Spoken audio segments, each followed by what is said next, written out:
धारूर शहराच्या प्रचार सभेसाठी आवर्जून आलेले महाराष्ट्र राज्याचे उपमुख्यमंत्री आमचे नेते आदरणीय अजितदादा पवार साहेब, माजी मंत्री आदरणीय नवाब मलिक साहेब, जयसिंग भैया, राजेश्वर चव्हाण, रमेश आडसकर, राजाभाऊ मुंडे, बाबरी मुंडे, माजी नगराध्यक्ष शेषराव भाऊ पावडे, आदरणीय सुंदररावजी दरेकर, आदरणीय बाबूरावजी शिंगारे, भारतअण्णा शिंगारे, साहेबराव शिंगारे, यशवंतराव गायके, तालुका अध्यक्ष अमोल जगताप, शहर अध्यक्ष मयूर सावंत, जिल्हा उपाध्यक्ष महादेव शिंगारे, त्याचप्रमाणे मोरेश्वर सोळंके, आपले नगराध्यक्ष पदाचे उमेदवार आदरणीय बाळाभाऊ जाधव, प्रभाकरराव चव्हाण, अभयसिंह दिक्कत, अजय भावटणकर, धोंडीरामजी शिरसट, आमचे सर्वच्या सर्व 20च्या 20 उमेदवार जे व्यासपीठावर उपस्थित आहे, नावं मी घेऊन वेळ घालवणार नाही. सर्व सन्माननीय व्यासपीठ आणि धारूर शहरातून तालुक्यातून मोठ्या संख्येनं या ठिकाणी उपस्थित असलेल्या आमच्या माता भगिनी, लाडक्या बहिणी, त्याचप्रमाणे या शहरात राहणारे सर्व वडीलधारी ज्येष्ठ मंडळी, या शहरात राहणारे सर्व व्यापारी, शेतकरी, तरुण मंडळी, त्याचप्रमाणे पत्रकार बंधू आणि मोठ्या उत्सुकतेनं या सभेमध्ये सहभागी झालेले आपण सर्व मान्यवर, 2 तारखेला मतदान करून धारूर नगर परिषदेच्या पुढच्या 5 वर्षाचे कारभारी आपल्याला निवडायचे.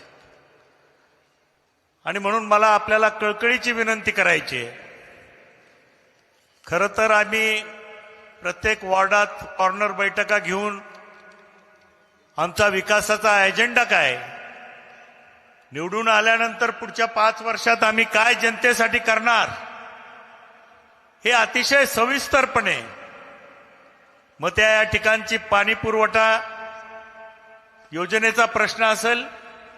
दादा, तुम्हीच 1914 मध्ये याच ठिकाणी पाणी पुरवठा योजनेसाठी या शहराला 19 कोटी रुपये दिले, परंतु योजना राबवणारे नगरपालिकेतील जे नगराध्यक्ष असतील, नगरसेवक असतील, त्यांना 10 वर्ष झालं तरी या योजनेचं काम पूर्ण करता आलं नाही.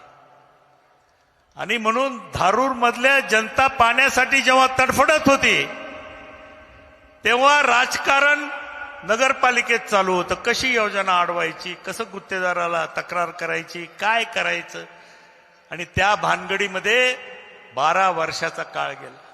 आपल्या सर्वांच्या आशीर्वादानं 5व्यांदा या मतदारसंघाचा आमदार झाल्यानंतर धारूर पाणी पुरवठ्याचा प्रश्न मी परत हाती घेतला. शासनाकडे पाठपुरावा करून 66 कोटी रुपयाची नळ योजना या ठिकाणी मंजूर करून आणली. आणि माता भगिनींनो, मला आपल्याला जाहीरपणे आश्वासन द्यायचंय की ही योजना आम्ही पुढं 6 ते 8 महिन्यात पूर्ण करून चांगलं शुद्ध पाणी प्रत्येक घरापर्यंत आम्ही पोहोचवणार आहोत. पण त्यासाठी नगरपालिकेमध्ये राष्ट्रवादीची सत्ता येणं ही काळाची गरज आहे. राष्ट्रवादीची सत्ता आली तरच 6 महिन्यात होईल, आणि दुसऱ्या लबाड लोकांची सत्ता जर आली तर 16 वर्ष सुद्धा लागतील. काय होईल हे मला सांगता येत. आणि म्हणून मला कळकळीनं हात जोडून विनंती करायची आहे की हा पाण्याचा प्रश्न जर तुम्हाला सोडवायचा असेल तर राष्ट्रवादीची सत्ता 5 वर्षाकरता द्या. हे सगळे कामं या जाहीरनाम्यामध्ये दिलेले. मग तो रस्त्यासाठी आपला 102 कोटी रुपयाचा प्रस्ताव शासनाकडे गेलेला आहे, त्याला मंजुरी देण्याचं काम दादाच्या हातात आहे.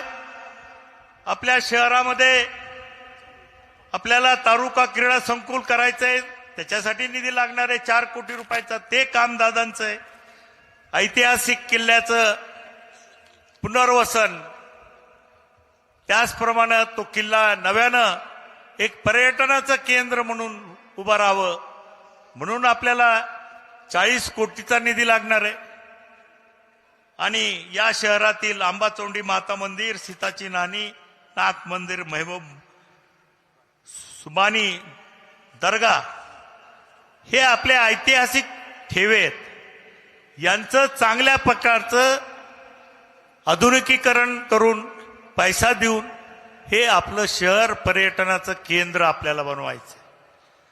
आणि पर्यटन वाढल्यानंतर निश्चितपणानं आर्थिक चालना मिळते, शहरामध्ये उलाढाल वाढते. इतर अनेक गोष्टी आहेत. बस स्टँडचा मुद्दा आहे, 10 कोटी रुपये त्याच्यासाठी मंजूर आहेत. त्या ठिकाणी आपल्याला सुसज्ज असं पत्रकार भवन बनवायचंय. धारूर शहरासाठी वेगळं स्वतंत्र 33 kV सबस्टेशन, बुद्धविहार, अशोकनगर, लक्ष्मीनगर, साठेनगर इथं बुद्धविहार करायचे. बिरोबा मंदिराचा तीर्थक्षेत्र म्हणून विकास करायचा आहे. महापुरुषाचे पुतळे उभा करायचे. पण दादा, या निमित्तानं मला आपल्याला विनंती करायची आहे की पूर्वी धारूर शहर हे सोन्या चांदीची बाजारपेठ म्हणून मराठवाड्यामध्ये गाजत होते. पण आज व्यापारपेठ थंडावत चाललेली आहे. आणि म्हणून जशी आपण माजलगावला 550 एकरमध्ये MIDC केली, तशी धारूर शहराच्या लगत 300 एकरवर MIDC आपल्याला करायची आहे. त्या ठिकाणी कारखाने आणायचे. 3 ते 5 हजार सुशिक्षित बेरोजगाराचे रोजगार द्यायचा आहे. आणि धारूर बाजारपेठ वाढली पाहिजे याच्यासाठी प्रयत्न करायचे. आणि म्हणून दादांना मला विनंती करायची की आपण ह्या कामामध्ये निश्चितपणानं पुढाकार घेताल, त्याच्याबद्दल माझ्या मनात शंका नाही. आणि सगळ्यात महत्वाचा प्रश्न, या शहरामध्ये जे गोरगरीब लोक राहतात त्यांच्या नावावर जमीन नाही, अतिक्रमण करून ते राहतात, इनामी जमिनीमध्ये राहतात, त्यांना PTR नावाचा नसल्यामुळं घरकुल मिळत नाही 2.5 लाख रुपयाचं. आणि म्हणून हे कलम सुद्धा आम्ही आमच्या जाहीरनाम्यामध्ये घातलेले. जवळजवळ 1,500 ते 2,000 लोकांना या ठिकाणी नव्यानं घरकुल देऊन त्यांचं घराचं स्वप्न आपल्याला पूर्ण करायचंय. आणि म्हणून बंधूंनो, मी आपला अधिक वेळ घेणार नाही. दादाचं मार्गदर्शन आपल्याला ऐकायचंय.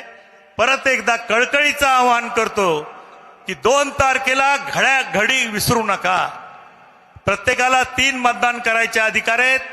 तिन्ही घडी समोरचे बटन दाबून राष्ट्रवादीला प्रचंड मताने विजयी करा.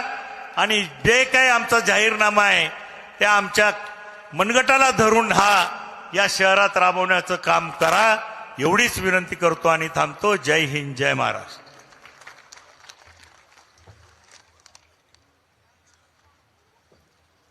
धन्यवाद दादा.